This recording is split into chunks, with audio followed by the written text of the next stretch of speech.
Hello friends, welcome back. In this video, we shall be taking a look at historical perspectives in medicine. And this part deals with vaccination. This is quite a topical and hot topic, so I'm sure you will find this video very interesting and informative. When we talk about history, we must remember one thing. History is not what you thought. It is what you are taught. So what exactly are we taught about the history of medicine and medical practice? The best place to refer would of course be the syllabus or the curriculum for the graduate courses at the top institution of medicine in India. So as we mentioned, what do they teach us in medical school? If we were to look at the syllabus, which we can download from this particular link, and you do a word search for the word history, you will get about 52 hits. And if you check out all those 52, you will find that it only refers to the history taking in a case, which is a clinical procedure. It has nothing to do with the history or the philosophy of medical science. The word history is absolutely absent from this 9-semester, 4.5-year curriculum at the top institute of medicine in India, the All India Institute of Medical Sciences. Further, if you were to explore and search for the word philosophy, you get 0 hits. The philosophy of medical science does not figure at all. Isn't that surprising? I consider that shocking. All of us associate the discovery of vaccination with that terrible disease, the feared disease called smallpox. This disease had a mortality rate of 25 to 30%. In other words, anybody who got that disease, 1 out of 3 or 4 people would definitely die. And those who would stay alive would be disfigured for life. Death would usually happen within 2 to 5 days after the rash appeared on the skin. Now, what exactly was smallpox? Smallpox was a skin disease which was caused by a virus. And it did not spare the rich or the poor. Even Queen Elizabeth I of England was not spared, and she contracted the disease at the age of 29. She recovered, but her face was badly disfigured with pockmarks, and that is why she had to wear very heavy makeup. Rather, in fact, she used to paint her face and meet people at a distance. Yet she managed to rule for 40 years or more. However, as she aged, she became a balding, frail woman with black, rotten and foul-smelling teeth. She was scarred by pox, and she was crippled by the headaches that she suffered. And she was plagued with bouts of depression. Were these the aftermath of the disease? We really don't know. But very likely this disease was very deep acting. I will just show you a picture of what a patient would look like. This is a picture taken at a time when this was rampant and cameras were already invented. I'll just show this for a little while because some of you might find it shocking, and then I'll just dissolve this picture out of the screen. You can just see the agony and misery this person must be facing. The entire body is covered with these pox. There was one interesting discovery which the laypersons as well as doctors made around the year 1700. They found that if a person got the disease and survived, the same person would not get the same disease twice. This concept of immunity and all that stuff was not there, but this was purely practical observation. So the best course was to allow the disease to run its course, provide comfort and succor to the patient, keep away from that person, give him a comfortable time, and if that person survives, he could well be okay for the rest of his life, just as Queen Elizabeth went on to rule for 40 years. So the next idea that people got was, why not get the disease and get over with it? Get it at a time when you are free, when you are healthy, and then you won't get it for the rest of your life. That was the level of fear.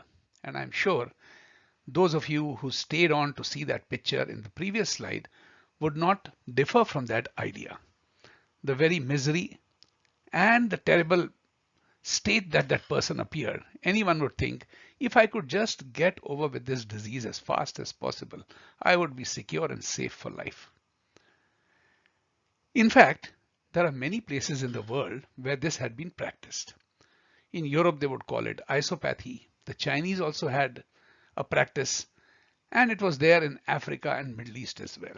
This practice was known as variolation, which meant infecting a person with the pus of the smallpox pox into a healthy person. There were no injections that time, so they would scratch the skin and they would just rub that pus into the person and wait for the disease to begin.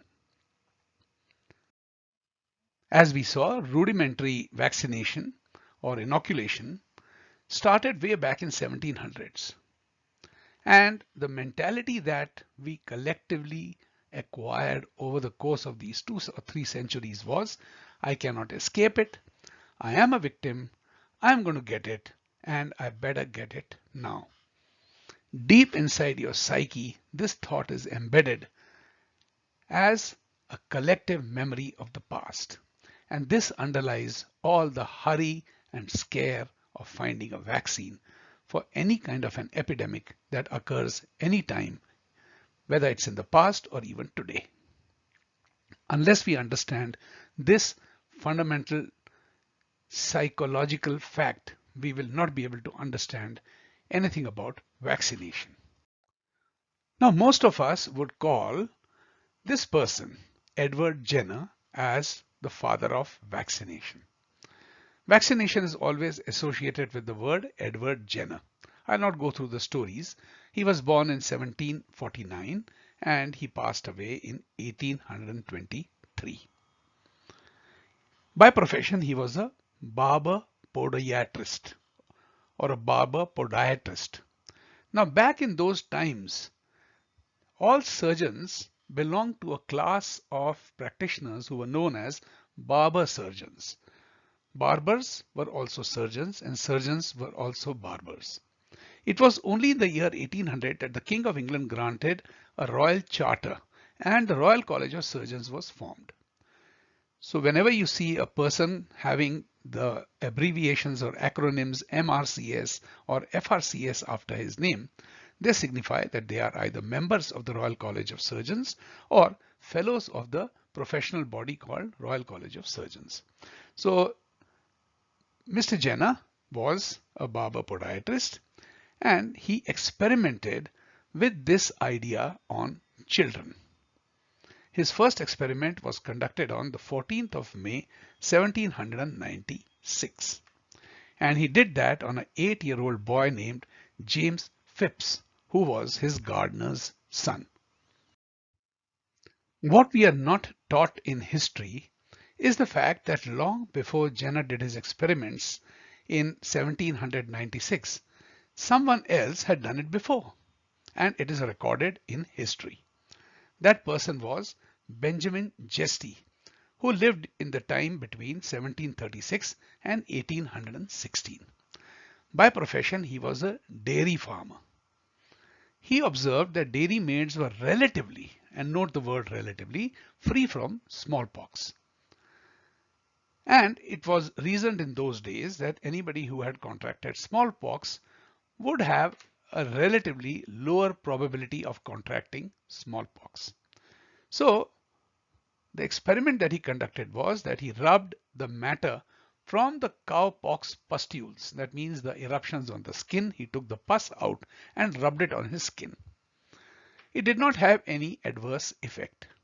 So what he did next was that in 1774, he did this to his wife and son by using a darning needle. He did not force anybody, neither his servants or his staff members, like Mr. Jenner had done on his gardener's son, but he first experimented on himself and then later on his wife and his son. And actually that was probably, we think, the first experiment of vaccination, and he's often called the grandfather of vaccination. But as we shall see in the next slide, it goes even further back. So now let me take you further back into history, much before Jenner and even before Jeste. And this is often called the Royal Experiment of 1721.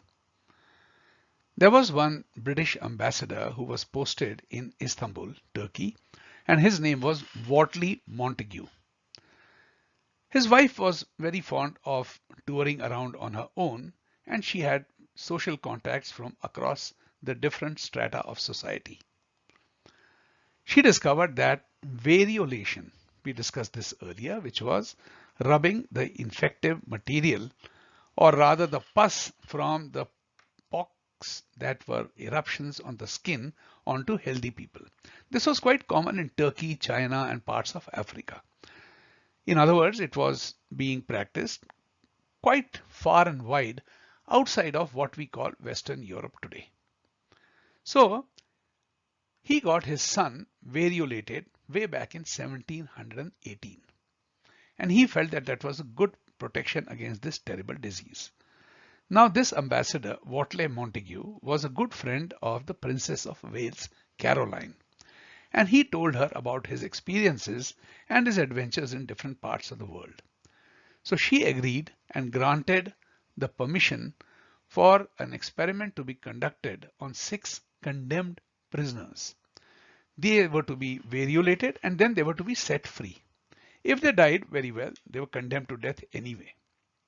If they survived, well, then they were just lucky. They have earned it because they would be providing with information to medical science, and for that contribution, they would be able to win their freedom. There was, however, one caveat. One of them was a female prisoner, and to see whether this variolation worked, she was forced to sleep with a 10-year-old infected boy. She did not get infected, and in fact that proved that it worked in that particular experiment. So that happened in 1721, long before Jeste and long before Mr. Edward Jenner. This brings us to a very important point in our video. We have got into the habit in modern times to think of vaccination as a panacea for any kind of a pandemic or epidemic. But we forget one thing. Smallpox is no longer an active disease. And is that entirely because of vaccination? Also, what about Black Death, bubonic plague, which was an even bigger killer? It had a greater fatality and it used to spread very fast. What about that? How did that go away? It just went away for reasons we have not been able to explain with science. There never was a vaccine for this particular terrible disease. We will now take a closer look at Jenner's experiment. On 14th May 1796, he vaccinated James Phipps, the 8-year-old son of his gardener, with cowpox. 6 weeks later, he injected the same boy with smallpox, that dangerous disease. Several months later, since he did not contract smallpox, he injected him with smallpox once again. Since the experiment apparently had succeeded, he later vaccinated his own son, Robert. What is to be noted is that both these boys, James Phipps as well as his own son, they died at a very early age. James died at the age of 20 due to tuberculosis. Also, his son died at age 21 due to tuberculosis. Of course, by that time, Mr. Edward Jenner was not in this world anymore. Whether this was an aftermath of the effects of vaccination, much as we saw in the case of many others who survived the disease also had secondary symptoms or disabilities. The outcome of Jenner's experiment was to have a great impact on medical science all over the world. On the strength of this one experiment, and of course its questionable interpretation, Jenner based his claim that one vaccination would forever secure a person from smallpox. In modern times, of course, we would never allow. First, on the basis of ethics, of conducting an experiment with a live virus on such a young child, then on his own son with the risk of definite death or permanent disability and disfigurement. And of course, it was not repeated other than these two. Just on the strength of this one experiment, the whole edifice of vaccination for smallpox was based, as we shall see in the later part of this video.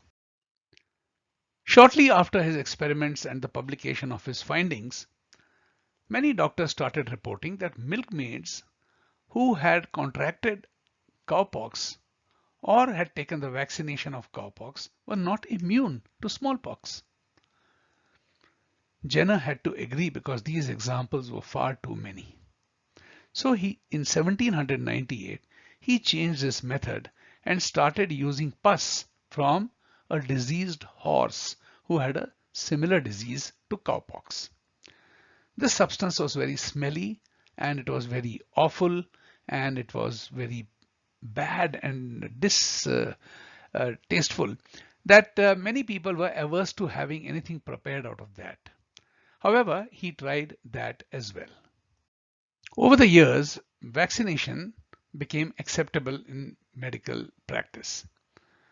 This was following the publication of one paper by Dr. Robert Willan in the year 1806.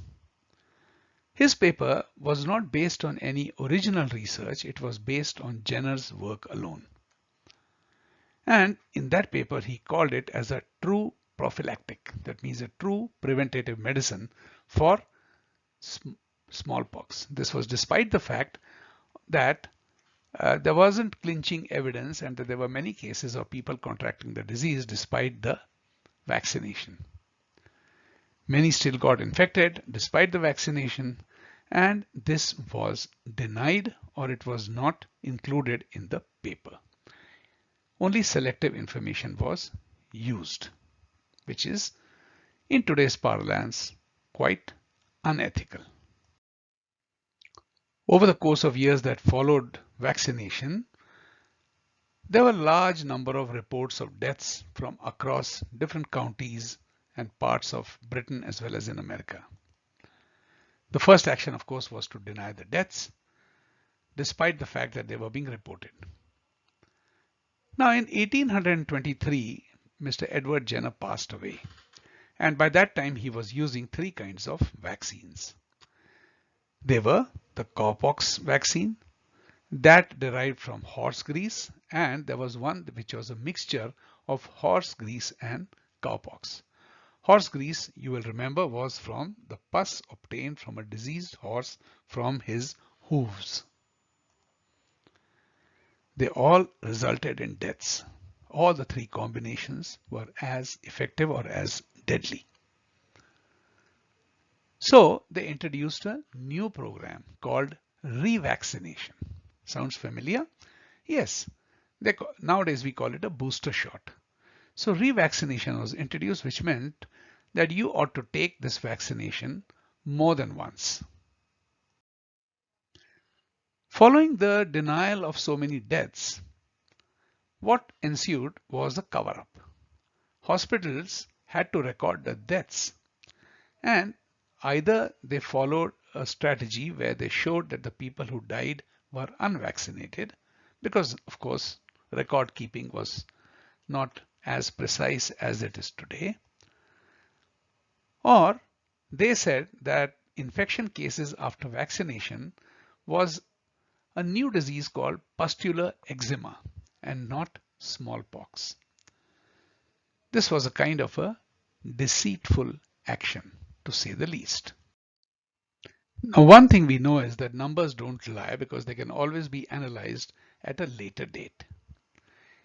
In the year 1883, England passed a mandatory vaccination law. And if we were to look at the highest death rate because of smallpox for any 2-year period, it was at best or at worst 2000 cases during a 2-year period, any 2-year period. Following vaccination between 1870 and 1872, that is after having 15 years of a vaccination program, in that 2-year period, 45,000 people died. This led to a lot of distrust about this whole affair in the minds of people. People started refusing vaccination, they were opposing the law, and in the county of Leicester, they decided not to vaccinate. Instead, they went in for good sanitation. Sanitation in England in those days was very poor. There used to be open sewer gutters right in the middle of the road. And there used to be one big tap in every big square where people would collect water, they would wash their clothes and all sorts of other things. And the same water would be going down that gutter and all the fecal matter and other refuse would be going along with that. They improved sanitation. Consequently, they improved overall health throughout the year, not only during epidemics. And they introduced quarantine, with which they were very familiar during the days of the Black Death or bubonic plague. A person who was infected and who showed signs of the disease was quarantined inside the house with his close ones or his family members. Once the person got better, everyone was allowed access to the house and the family members could move around. This simple quarantine, not a lockdown of any sort, because otherwise people would be deprived of their economic activity. And if economic activity is slowed down or comes to a grinding halt, people are going to die because of hunger. Just simple good sanitation and an effective quarantine system with the cooperation of the people proved to be very effective, because in this county there was only one death during different epidemics, while other towns had large number of deaths to report. Gradually, people started refusing vaccination all over Britain. And these are the official figures from official statistics of England and Wales. And they show 10-year periods ending with the years which I will now just uncover from this particular chart.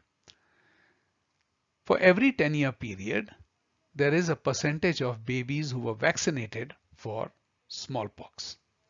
And it also shows the total number of deaths across England and Wales due to smallpox. In the year 1881, after these compulsory laws were passed, 96% or rather 97% of the babies were vaccinated, and yet the smallpox deaths per million, for every million of population, there were 3,708 smallpox deaths, which is quite a large number. 10 years later, in 1891, the number of babies vaccinated reduced to 82%. And look at the number of deaths per million. It has gone down to less than 1,000. In the next 10-year period, even fewer people, just 2 people out of 3 opted for vaccination, 67.9%. And the smallpox deaths almost halved. It is less than half 10 years earlier. Going further, in 1911, the same number of percentage of babies were vaccinated, that is 67.6, and the smallpox deaths per million reduced even further. In 1921, less than 50% of the population of babies was vaccinated, and there was a dramatic drop in the smallpox death per million. From 395, it dropped to 12. This trend was also seen in 1931. Despite having similar figures of number of babies vaccinated, it dropped to 25 per million. And finally, in 1941, just around 40% of the babies were vaccinated, and the rate of death for smallpox per million came down to 1. I'm sure you'll be making your own conclusions out of this. But this is the historical perspective of vaccination we were never taught in school. All public health authorities are desperate for eradication of any epidemic, any disease which is communicable, any infectious disease, and rightly so, because after all, they are responsible to the society for their safety, for their health and well-being. So worldwide eradication programs of smallpox took a very strong wind, and by 1972, South America, the entire continent, was free from smallpox. By 1974, India reported its last few cases. 1975 was Bangladesh, who also reported 0 cases. And by 1979, it was reported by the World Health Organization that smallpox was globally eradicated. And it is said that it was one of the greatest triumphs of scientific knowledge and public practice in history. This success was entirely attributed to vaccination. And we have seen in the previous slide how a decrease in vaccination led to fewer deaths because of the same disease. I will now summarize the findings of the World Health Organization with regard to the global eradication program. First of all, what they found was that during mass vaccination, the cases actually went up. And we have seen examples of that in the previous slides. Second, what they discovered was that mass vaccination needs to be abandoned, which they ultimately did. They took the excuse that it has been eradicated around the world, but the real reason was what has been mentioned as the first point on this slide. And importantly, the World Health Organization felt that surveillance and isolation and good care of the patient, simple hygiene, that is what was required to control the disease. And surprisingly, that pandemic or epidemics have not occurred after that. Let us now summarize the key takeaways of this video. First of all, history of vaccination is not taught as it really is. None of us have heard of any name other than Edward Jenner. All school textbooks teach just that. There is no history or philosophy of medical science or medicine taught in graduate courses or even undergraduate courses at the top universities, which we saw in the earlier part of this video. None of us have heard of Jeste, and let alone the royal experiment which was conducted on the condemned prisoners.